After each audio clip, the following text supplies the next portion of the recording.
Passamos à ordem do dia.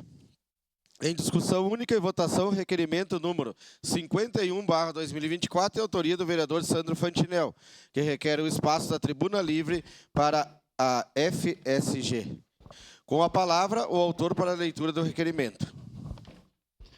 Senhor presidente, senhoras e senhores vereadores e vereadoras, o vereador que abaixo subscreve o presente documento, observadas as normas regimentais, requer a cedência do espaço da tribuna livre em sessão ordinária do dia 11/12/2024 para o Centro Universitário da Serra Gaúcha, FSG, com o objetivo de explanação, fomento do debate sobre investimentos na área de ciência e tecnologia, voltado aos profissionais recém-formados, para que esses tenham um campo mais fértil para a atuação.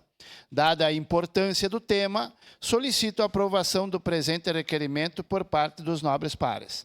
Caxias do Sul, 4 de novembro de 2024,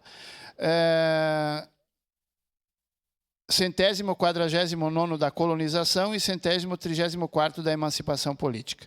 Era isso, senhor presidente. Obrigado, vereador Sandro. Em discussão?